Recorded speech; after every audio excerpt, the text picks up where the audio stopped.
Watoto walikuja pole pole. Wataki ajue wanakuja. Watu pole pole. Mwingine anakanyaga, mwingine hapa, mwingine hapa. Juni bado ni tudogo class 2, 3, 4.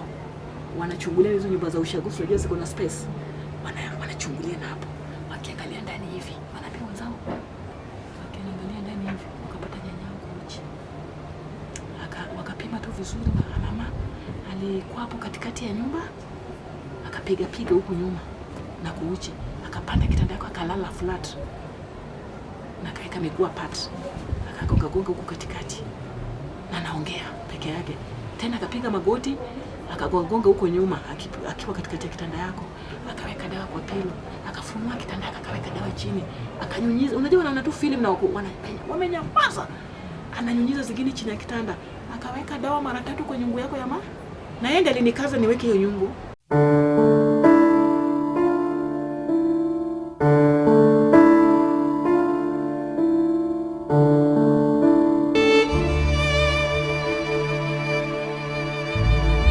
Sasa vile nilienda kwa muombaji nikamuuliza, ni nani anakunyaga kwa mlango yangu? Mmoja akacheka tu.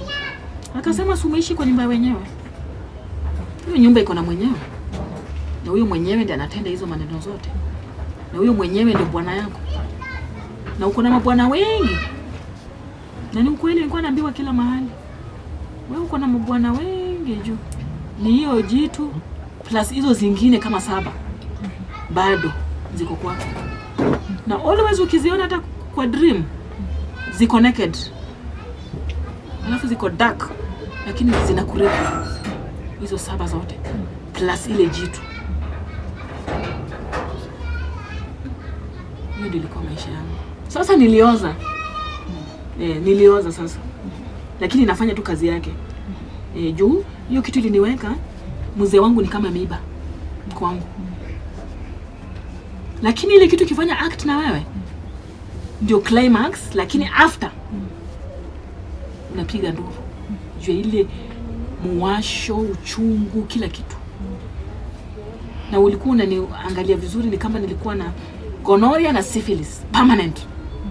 Kila saa nikienda dispensary ni zile tablets za kuinsert. Ndio nilikuwa napatiwa za kuinsert. Juu liquids zinatoka mingi za white na zinatoa harufu. Sasa wananipatia hizo antibiotics za kuinsert. Hiyo ndio ilikuwa. Kila saa ikinizidi naenda dispensary. Na nikipata watu wa kienyeji wananipatia dawa ya kukunywa na kujiosha. Na bado ile kitu ilikuwa ina nguvu. Sasa ikanizidi. Sasa nikitoroka nikienda nyumbani ilikuwa imenizidi. Nikawacha watoto hapa. Sasa ndio watoto waliteseka. Ndio hiyo kwenda tu nyumbani, nimeenda nyumbani nimekaa 6 months. Ndio mama mkuu akajitoa uchi kwa nyumba. Na hiyo sasa hiyo ni nyumba ya pili. Ndio nyumba ya kwanza ile nikienda kuuliza watoto wanalia. Alifunga ng'ombe ndani. Alivunja kifuli na akafunga ng'ombe ndani. Sasa mimi kutoka hapa naenda nyumbani. Nikapata nyumba ni malipa ng'ombe. Nikauliza my father in law, mzee, nani amevunja kifuli yangu? Na kaweka nyumba ni nyumba ya ng'ombe. Mzee kaniambia si huyo mwanamke shetani huyo mwendazimu. Ndiye alivunja nyumba yako na kaweka ng'ombe ndani. Juu alikuwa na power hata anashinda mzee nguvu. Anaweza fanya anything kwa boma. Ila anataka. Na namtusi. Na in most cases mzee ni kujipikia. Mzee anakataa hizo mpikia. Mzee ndiye anajipikia, anajifulia. Napata hata mzee anaweza tengeneza hata nyumba. Huyo mama anaishi tu ni mlevi. Yaani uwezi mjua. Yeye anaishi tu ni mlevi. Mlevi yule ukimwona hivyo unafikia ni useless. Na sio useless. Hata siku moja nilimwambia, "Mama, wewe sio mlevi. Wewe ni mlevi yule amejificha. Wewe sio mlevi. Ukishafanya mambo yako unakunywa pombe. Watu wakuone wewe ni useless na wewe sio useless. Uwezi nidanganya. Ile umenifanyia imenitosha. Na ninakujua. Hakuna siku utadanganya tu ni mlevi." Jile vituko. Mara ukienda kupika, anachukua hiyo maji anamwaga kwa meko yote anazimisha. Na anamwaga hiyo maji ya ugali huko. Hautapika.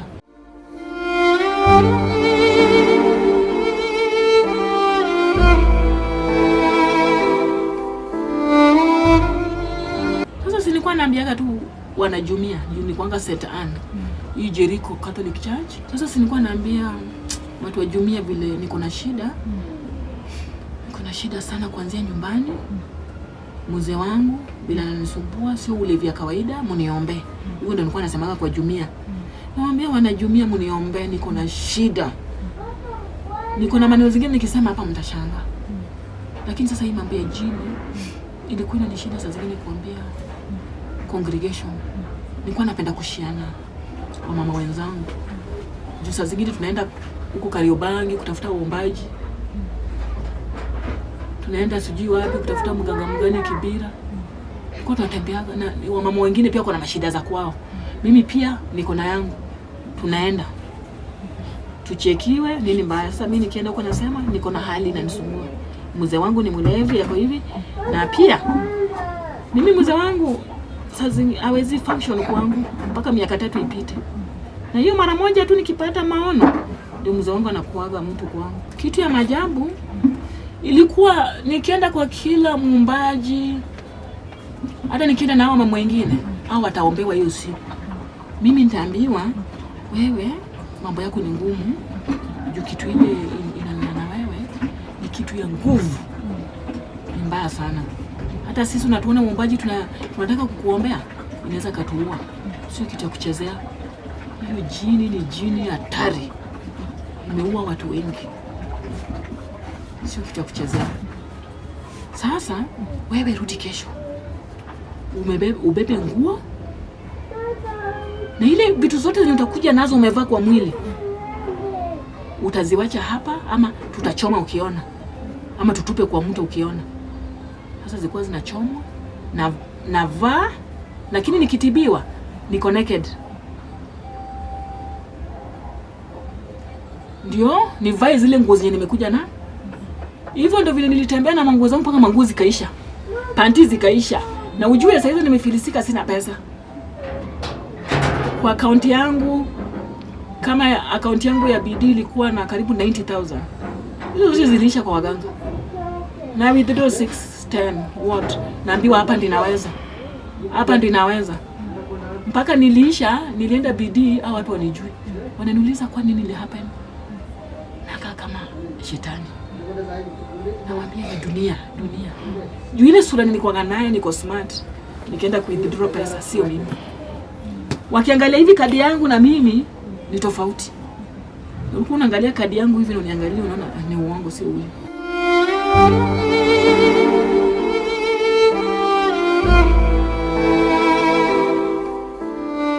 Ile siku moja nilisema, mimi kama siwezi saidiwa, hii kitu iko hivi. Mimi sasa hii ni maisha ngumu. Nitaishaje hivi? Alafu na harufu kila siku. Sina marafiki juu kila saa naogopa hata kwenda kwa mtu. Juu ya harufu naogopa. Alafu kila saa kukutana na kukaa na watu na imagine hata sisi salamia mtu. Nikisalamia tu mtu mwanaume hivi usiku ako na mimi. Nikisalamia mtu mwanamke kwa mkono usiku mimi niko kwa lesbian. Hii ni maisha gani? Naona mpaka zile relatives wengine niko kwa na relatives wangu. Hata nikienda kwa relative siku moja ikanizidi. Nikapigia brother yangu simu, alikuwa anaishi Mathare. Nikamwambia mtoto wetu nitakuja kulala kwako leo. Kuna kitu nataka kukuambia. Nasumbuka. Nikaenda. Siku hiyo nikafika kitu saa 1 na inafika saa 2. Hata sikuambia mzee wangu naenda kulala huko. Alikuja akanipata siku. Nikaenda kwa mzee wangu, kwa brother yangu. Sasa nikasema vile nimefika, wacha nilale tu, kesho tutaongea. Nafikiri hata nilimwambia. Hiyo usiku hiyo jini iligeuka sura ya brother yangu. Ilinifanyia vibaya. Nilitoka hapo hata pati sijavaa. Pilipili ni moto. Na ujui niko na mtoto nanyonyesha. Hata unanyonyesha, nikinyonyesha kitu ya ajabu. Nilikuwa nikinyonyesha ni usaini natoka kwa matiti. Hao watoto waje-enjoy kitu. Nikizaa tu hivi siku za kwanza unaona maziwa. Ikifika tu hapo the second month sasa ni usa inatoka kwa matiti, sio maziwa. Na uchungu. Sitaki mtoto anyonye matiti. Sasa kwani ni shida kila mahali kwa mwili. Sasa mwili ikakuwa hii mwili ni useless. Hii kitu ile ni ziti vizuri. Nikakasirika vile inakujaga na sura ya baba yangu. Anamaliza kazi na mimi. Hapo ndio hasira ilinishika. Nikasema, "Woi, sasa tena ni baba yangu, ni ndugu yangu, ni mtoto kazini yangu. Hili ni kufe." Na hiyo kitu pia vile ilikuwa inafanyika hivyo, nilionanga life yao watu imekuwa affected. Sasa nakaa kama devil worshipper. Sasa zile unakuwa nayo hivyo, hawatabaki hivyo, wanakuwa affected na marriages zao. Hata huyo bradangu hakuishi na bibi yake, huyo bibi yake alienda. Juu kila saa naona niko na yeye, sikizo iko hivyo, kwake sio kuzuri. Bibi yake anasema huko kwa usiku. Sasa nashindwa kuambia bibi yake. Sasa siku moja nikachukua bibi yake nikampeleka kwa muombaji mwingine huko Mathare. Sasa namhurumia lakini siwezi mwambia reason. Ananiambia bila kuna shida na ndugu yangu kwa nyumba. Hivi mpaka hata ndugu yangu siku moja akasema mimi ndio nilifukuza bibi yake juu. Nilikuwa nabeba bibi yake napeleka kwa waganga ama waombaji. Lakini hakuwa anajua alikuwa nini. Nilikuwa ninaona sasa zile hiyo act iko sana huko kwake. Hawana amani na bibi. Hakuna amani. Hata waliachana mpaka wa leo. Msichana alikuwa anaitwa Stella. Alikuwa msichana wa Machakos.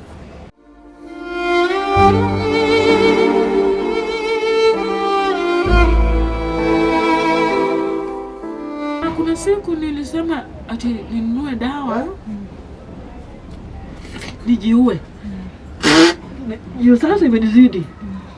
Nasema ai, sasa haja gani nikuwe duniani? Siku hiyo ndo niliongea nikitembea. Nilienda kulala kwa nyumba, mzee wangu nilikuwa tu kwa nyumbani peke yangu. Nikaenda kulala kwa nyumba, hiyo kitu ikanivamia. Nikaona nyumba inawaka moto.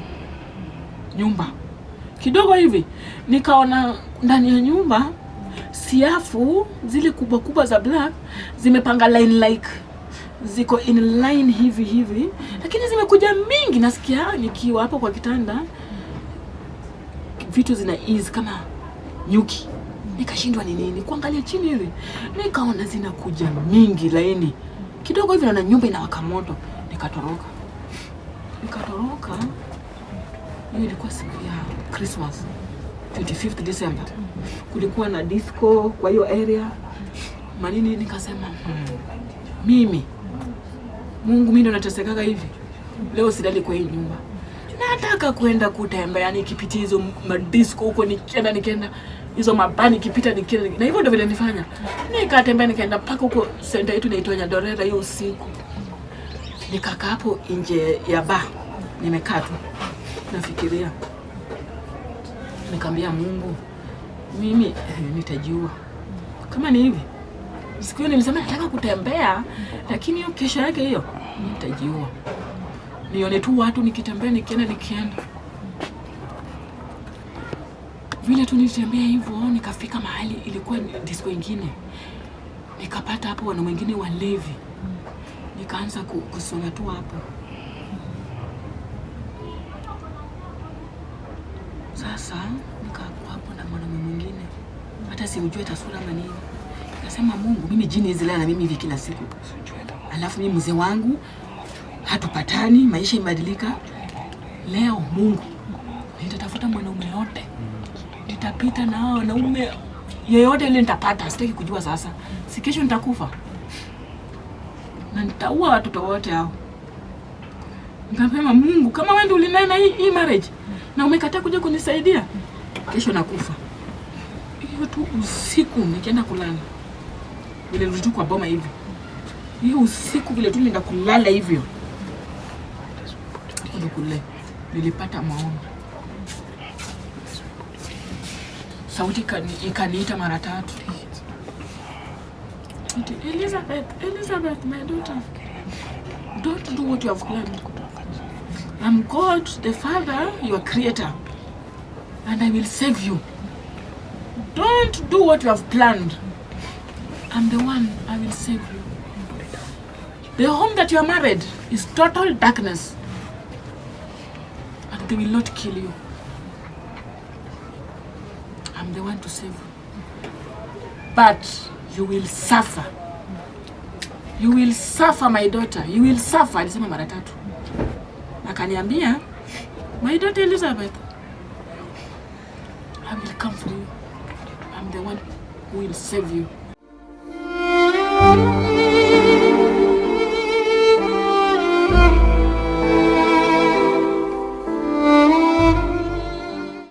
Sasa watu pia wamenikataa sasa.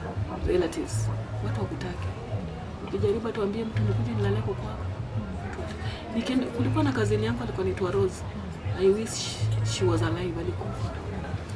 Alikuwa ananiulizaga, au mama mtoto wetu ulikuru ukiwa msichana msharp, very smart. Na nini ilifanyika huko kwa marriage? Alafu ya harufu yako inakuwa harufu gani? Ukiingia kwa nyumba yote inanuka. Ananunulia Dettol ya kuoga. Ananunulia mafuta ziko na perfume. Ananifundisha vile nafaa kuoga kama mwanamke. Ni kama sijui kuoga. Mimi hata akisema na nyamaza tu. Ananiitia makazi songo wakubwa wanifundishe vile nafaa kuoga kama mwanamke. Juu hiyo harufu yangu ni mbaya. Siwaambi. Yaani sina words. Juu nimejaribu wenye wanaweza nisaidia, wale nafikiria wanaweza nisaidia kama waganga, waombaji. Sasa binadamu wamebaki wanakukriticize. Sasa nikaluzo kuongea na watu. Nikabaki kinaongea na Mungu peke yake. Nikimuuliza juu this marriage ilikuwa prophesied. Na nikagrow ninaijua kule kuna kitu fulani ilisemwa. Na mamangu tayari pia amekufa akaidhibitisha. Akaniambia Mungu atakuli, lakini akaniambia ujumbe ya Mungu lazima itimike. Lazima. Lakini yeye mwenyewe atakuli, lakini hiyo boma nimeshaiona. Sasa nikajua sasa niko kwa jani. Sasa ile shida ilikuwa inanikula kila mahali nikienda. Hata nisaidiwe. Wananiambia iwezekani juu ulipatiana pati za mwili yako. Wakapatia ile jini. Usifikie hiyo ilikuwa kuku. Ulibeba jini ukapeleka kwa nyumba. Sasa huyo ndo bwana wako. Kuanzia usiku ndo mlioana. Ndio mininge ile kuku. Sasa vile ulikaribisha kwa nyumba, ukaikaribisha vizuri, ukaibeba kwa sababu uliambiwa ni wewe tu ndo unaibeba. Ulipatiwa bwana. Sasa siku hiyo huyo bwana wewe ndo ulipeleka kwa nyumba wewe mwenyewe. Sasa hakuna vile utaipuka. Ni Mungu atakusaidia. Sasa ilibidi hata ukienda kwa mganga na kwambia huyu tu ni Mungu atakusaidia. Juu hiyo ni sasa, huyu ni mtu wako. Aidha kuue, itakumaliza. Na sana sana utapatikana tu umekufa. Hakuna mwenye atajua vile utakufa. Juu kitu ya maajabu siku moja 208. Sasa kama huyu msichana mkubwa anafanya harusi. Nilikuwa nimeisha na nimeoza. Lakini ameleta invitation card ya harusi. Akaweka, akakomanda. Lazima aumana watoto wakuje kwa hiyo harusi. Na bila leta tu hiyo kadi hivi. Usiku nikapata ndoto. Nikaonyeshwa hawa watoto wangu vijana wamepangwa kwa line na kuna ng'ombe ya black kubwa ilikuja inataka kuwagonga iwamalize na wakahepa na mimi pia nikahepa. Lakini vijana wangu wote walikuwa zuzu, waligeuka zuzu. Wako tu zuzu mate zinamwagika hivi. Na sauti ikaniambia warning. Ukipeleka watoto wako huko, watoto wako wote watakuwa hivyo.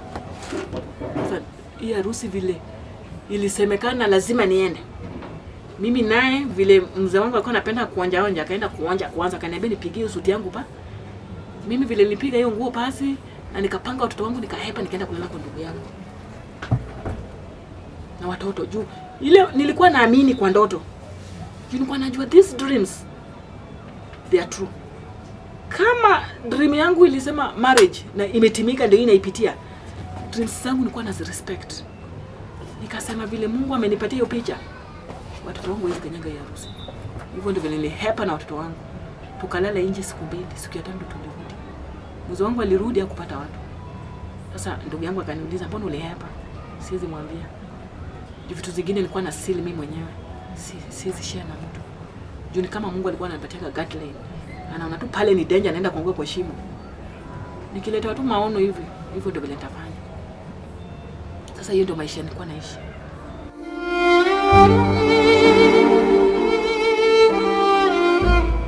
Lakini kuanzia 2010 sasa hii kitu nguvu yake ikaanza kurudi chini, jua zile maono ninapata. Sometimes naona niko kwa mkutano kubwa, lakini Diamond inatoka juu. Sauti inaniambia fanya bidii na nguvu yote ushike hiyo Diamond vile inakuja. Nitangangana katikati ya watu na ni mkutano kubwa. Nangangana mpaka na catch mimi peke yangu naishika. Watu wengine wameshindwa kuchukua. Siku ile nilishika tu Diamond hivi. Ndio sasa hii kitu ikaanza kurudi chini. Na ile mawe, nilikuwa naona hiyo mawe ni sharp both side, sharp this side, huku ni moto. Na inawaka moto. Sasa sauti inaniambia Elizabeth, run to that stone, follow that stone, follow that stone my daughter, follow that stone. Nikifuata ile jitu inakuja katikati. Inakuja na nifungia. Na inafanya hivi sasa naiona ni black. Sizi pita. Inanifungia hapo. Alafu naona hiyo stone inaanguka chini, inaenda chini. Sasa hizo maono zilikuwa zikikuja hivyo, zikikuja. Siku ile imekuja hivyo na nione hiyo the stone with both sides inawaka. Alafu nione hiyo simba kubwa ilikuwa inakuja inanguruma kwa nyumba, simba kubwa yenye hata sijaiona duniani. Inanguruma. Hivyo ndio vile bwanangu hiyo wiki, hata kama ni hiyo siku, kesho yako macho yake at least anakuita. Ukisikia ameita Liz, macho imefunguka. Hey Liz, habari yako? Hey bibi yangu wake na kufanyia vituko na sijui ni kwa nini, sijui ni nani alituroga. Sijui nani alituroga haki na vile tulikuwa tunapendana tangu utoto. Tulikutana tukiwa high school. Ati nisamee tu. Ya wote nimekufanyia nisamee. Hivyo ndio vile relationship itakuwa anione mimi ni bibia. Wacha tu tupatane tu kama bibi na bwana. Nishike hiyo mimba. Another 3 years. Sasa ni wow. Unazaa hata pumwani hawezi enda. Watoto wetu ndio walikuwa wanachangaga pesa kila siku kinitoa pumwani ama social worker. Yeye amelewa huku ni chakari. Wewe umezaa pumwani. Anauliza huyu mwanamke anazaga nini? Nilimuuliza kwa nataka mtoto. Siaza nao wanaume watu. Sasa inakuwa ni opposite. Sio ule, ni opposite. Hata usiku anakuambia akisha leo anasema naweza chinja hata mtoto aniue sasa hivi. Mimi sitaki mtoto. Lakini usiku kilala ile jini inaendelea na kazi yake. Alafu hiyo jini ilikuwa inapenda kuniongelesha, inaniambia hata unajifanya umezaa, umeshika mimba na bwanako, nitatoa hiyo mimba, lazima nitaitoa. Jini ni mwanamke. Hata siku ya kuiuliwa kumalizwa niliona for the first time. Sasa nimeiona hivi. Tunaonana hivi, tunaangaliana na iko naked. Hivi. Juu ilikuwa very huge. Lakini ndevu ni kubwa, alafu nywele ni hizi kubwa kabisa, ni brown in color. Ni kubwa giant. Unasikia? Yaani vile unaanga giant. Hivyo ndio inakaa. For the first time siku ilikuwa inamalizwa. Ndio niliona dunia. Lakini sasa after hiyo Mungu kuniongelesha nisijiue na nisifanye kile nimepanga. Hata ni save. Sasa ile morali ya kuishi kwa hiyo boma ikaru. Nikakuwa some strong, nikasema kama ile sauti yenye iliniongelesha when I was 13 years old imerudi ikaniambia itanisave. Sasa kama binadamu nilifikiria Mungu ana save mtu saa hiyo. Kumbe ilikuwa after 7 years ndio atanikujia. Sasa from hiyo 2006 to 2013 ndio nilikutana na yeye. Na kabla nikutane na yeye from hiyo 2006 to 2013 haikuwa mchezo. Niliteseka. Juu aliniambia you will suffer my daughter. You will suffer but you will not die. I'm the one who will save you from them. Sasa nikaanza kukua tu na imani sasa. Imani na kuomba. Sasa niko strong. Hata mama akiniambia nitakufa kama umbwa, mimi namwambia ule aliniambia hautaniua na ule aliniambia sitakufa. Tunataka kuona nani atashinda. Nikamwambia mimi nitaishi, sitakufa kama umbwa. Pia alikuwa ananichekelea. Nimekonda na kaka sijui nini. Unajua watu walinizoea na ile mwili nzuri. Sasa ninakaa tu kama mjinga. Na akili hakuna, network hakuna. Mimi nilikuwa backward. Kila kitu siwezi. Hata kibaka dadangu ananiuliza na ni mtoto ananifuata wa pili. Mimi ndo nimemlea, nimemuosha. Lakini ananiangalia hivyo nashindwa. Kwa nini bana usiste? Akili hakuna. Ile first born yenye mzonga ananitukana kama amelewa. Hiyo first born wako peleka kwe. Hapa hakuna first born. Ndio ile ilifanyika. Nilikaa kama mtoto mdogo kwa familia yetu. Yaani watoto wetu wote ukiwaangalia vile wanaishi. Na mimi unashindwa huyu ndio first born na huyu ndio last born. Maisha yangu iliharibika hivi. Nikadharauliwa. Yaani nilikuwa nakaka tu takataka. Huwezi enda kwa mtu akufurahia. Yaani ukiingia kwa mtu wako tu na wasiwasi. Yaani anaona tu utatoka saa ngapi. Sasa after hii maono ya Mungu si ndio nikakaa mother-in-law. Siku moja akakuja tu kaanza tu hizo makelele zake tu vile anafanya tu hizo vituko zake. Ananitusi, anamwaga chakula yenye amepata kwa meko. Siku moja 5 nikiamka asubuhi, nilikuwa napenda kuamka asubuhi, nikampata hayuko. Ndio sasa aliniambia nimzindikishe pale nyuma ya boma. Niende nione nyoka kubwa ile imefanya kichwa hivi, na tayari nilikuwa nimeshaisikia ati kuna siku ya introduction itakuja. Na hiyo introduction ikikuja lazima uwe very careful. Jua nataka ujuane na ile mambo. Sasa nilikuwa naambiwa na waambaji, nilikuwa natembea kwao, wananiambia shida yako ni moja, hujakubali mambo ya bomu. Lakini ukikubali mambo ya bomu watakuingiza kwa hiyo ushirikina. Lakini bado utakuwa sawa, watakugeuza abnormal. Utakuwa tu zuzu, ule anakaa tu hapo, anatumwa. Yaani wewe ni zuzu mwingine hata ujiwagi chochote. Siku ile utaonyeshwa tu kitu uione na macho hivi. Utakuwa zuzu. Wacha vile sasa unafanana hivi. Utakuwa kiumbe tu yenye ile jini nafanya nayo kazi ikiwaletea mali, lakini wewe ni zuzu. Hata uwezi pigia mtu story mwambie. Utakuwa tu hivi. Ndio akikuita hiyo siku usijaribu kwenda. Usijaribu. Juu atakuwa ametoka kuongea na zile maneno zao huko. Ameongea nao. Sasa akaniambia ukifuata uende uone, hapo ndo utakuwa zuzu na utawahi ambia mtu kitu, utakuwa tu mjinga ile jini, na hiyo ndio stage wanataka ufike. Uko sasa zuzu kabisa, ile hata hiyo kitu inafanya kazi huwezi ambia mtu. Wewe ni zuzu, ile amenyamaza tu hapo. Unatumwa tu fanya hii. Wewe ni zuzu tu, kazi yako itakuwa umekaa hapo hivi. Sasa hapo ndio nikaitwa for introduction. Siku vile nilikataa, nilikuwa nachuna tu hiyo mboga yangu ya kunde na naendelea kutengeneza. Akaniambia bibi ya kijana wangu sasa akatoa ile kibeti yake. Kabla hiyo kuniambia tuende kule, akatoa hiyo kibeti yake usiku, akanimwagia kila kitu chini ya ID, kila kitu. Akaniambia bibi ya kijana wangu, wewe ndio unataka ulinde hii boma na ushike hii boma. Hata wasichana wakiwa huko nje wakikuja wapate wewe ndio umetawala hii boma. Wakikuja wako chini yako. Hai, nikashindwa hii lugha gani? Na nina relate na zile words. Sasa baada ananileta karibu, kuleta ID yake, vitu zake zote, amemwaga hapo chini, anaonyesha documents zake nini. Ananiambia nataka wewe ndio uone hii boma. Wewe ndio nataka kama wasichana hawako, wewe ndio umelinda boma ya. Na nataka utawale hii boma, wewe utakuwa mwenye boma. Wasichana wakikuja wako chini yako. Nikashindwa ni language gani? Sikumjibu. Akaniambia wewe sinaongea na wewe mwanamke, kwani tumekosana? Kwani tulikosana? Hata sikumjibu. Akaniambia kwa jikoni, "Wewe mwanamke, kuna mwanamke mwingine alikataa mambo ya boma na hakuishi. Hata wewe kama umekataa kusikiza mambo ya boma, hatuzae watoto 7. Wanaume 7." Ndio alikuwa anachukiaga sana kama nimezaa mtoto kijana. Nikizaa mtoto kijana nikienda kwa boma anapiga kelele. Ati wewe unazaga watoto vijana wote. Hizi shamba zote ni zako. Namuuliza madhe, mtu akizaa mtoto anajua atazaa nani? Kila siku mtoto kijana, kila siku mtoto kijana. Yaani hizi shamba zote ni zako. Wewe ndio utatawala hapa na vijana wako. Nashindwa kitu ya kumjibu. Hakuwa anafurahia wewe. Ananiambia kama ungezaa mtoto msichana ningekuchinjia hata kuku. Lakini vile umezaa kijana siwezi. Sasa ilikuwa tu chuki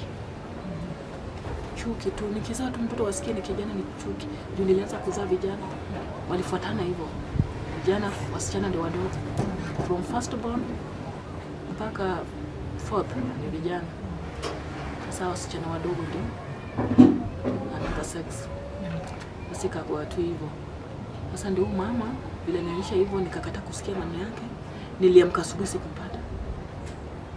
Nikashindwa kwani Madhe ameenda wapi nya aonekane. Ndio mama mwingine akaniambia ati Madhe wako nimekutana naye mbali. Ameonekana huko Port huko. Kwa Lake Victoria kwa kipita kicross anaenda saidi ya UG. Nikasema hata hizi ambia mtu ataenda mahali. Hivyo ndio vile alipotea. Alika like 1 month. Ikaelekea month nyingine ndio akakuja. Na vile alikuja alipitia kwa kazi yake mwingine.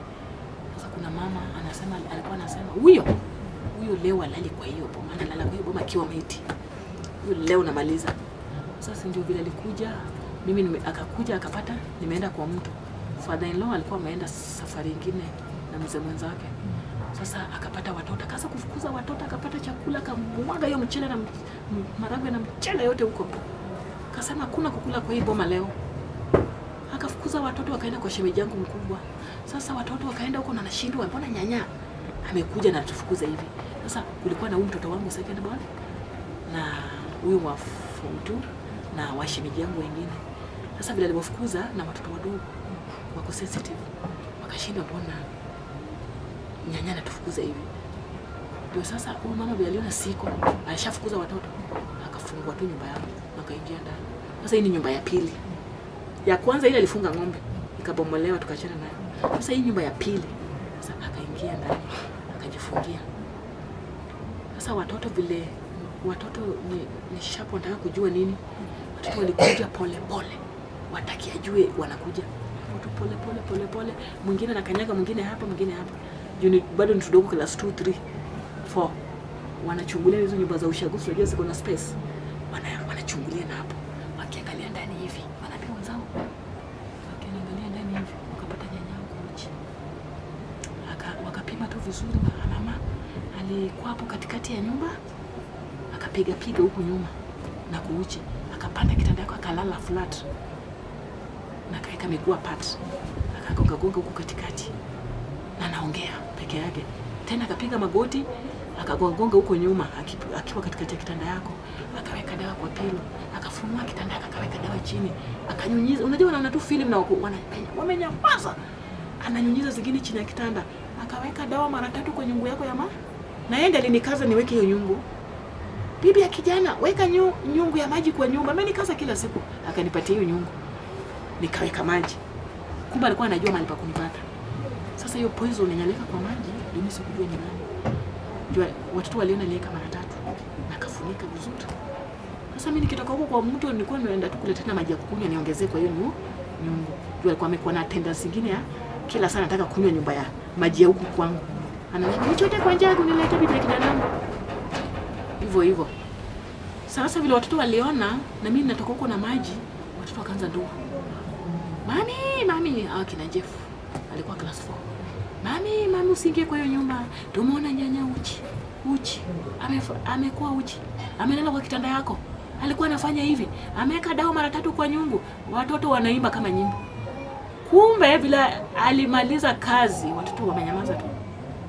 Vile alifungua tu mlango hivi. Watoto wakamwambia nyanya tumekuona. Vile umefanya.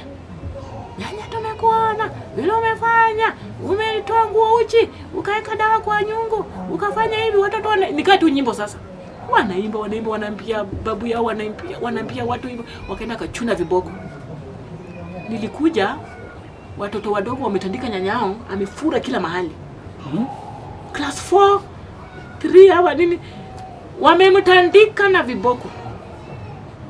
Ati wewe ndio unafanyia anti hivyo? Unafanya walimchapa. Nyanya tumekuona na wanamchapa. Hivyo ndivyo watoto walifanya. Sasa mimi kukuja na maji. Watoto wananiambia usijaribu kumwaga maji hapo. Wananipigia. Auntie, Jefana, mami usijaribu. Tumeona nyanya vile amefanya na kavaa nguo, tukamuona. Sasa alikuwa amekatu hapo, kando jikoni yake hapo nje. Nikamwendea. Nikamwambia, "Mabe, ushajaribu kuniua mara ngapi?" Mlitaka kuniua na mapacha. Kumbuka siku ile sijui mliniwekea sumu gani hapa, karibu nikufe Siaya. Wewe tu mtu mmoja mshanifanyia vituko zote hata na watoto wangu. Na nilikwambiaje? Ule Mungu alisema nikae kwa hii boma. Huyo Mungu wangu huyo. Tunataka kuona huyo Mungu wa Auma na Mungu wa Elizabeth. Yeye pia ni Elizabeth kama mimi. Yeye ni Elizabeth Auri. Mimi ni Elizabeth Auma. Nikamuuliza, tunataka kuona ni Mungu wa Elizabeth mgani atafanya kazi. So umeanza yako, umewasha moto. Sasa wacha Mungu wangu atakutana nao. Mimi utaniua, juu mimi sijazaliwa kwa hii boma. Mimi nilikuja tu kuoleka na sikukuja kupiga vita na mother-in-law. Sasa wewe vile umeamua ni vita, tunataka kuona ni vita ya nani itashinda. Na mimi nina imani ule Mungu alisema nikae kwa hii boma ndiye atashinda. Na wewe so ulisema nitakufa kama mbwa na bado umeshindwa kuniua. Hakuna siku utaniua. Ona watoto wametoa uchi yako nje. Nilimwambia tu hivyo. Maadhe ona sasa uchi yako iko nje. Sasa utasema ati ni mimi. Watoto wadogo malaika wa Mungu wamekupa. Mimi nikaenda kwa shemeji yangu mkubwa boma kubwa. Nikawaambia jamani kujeni kwa boma.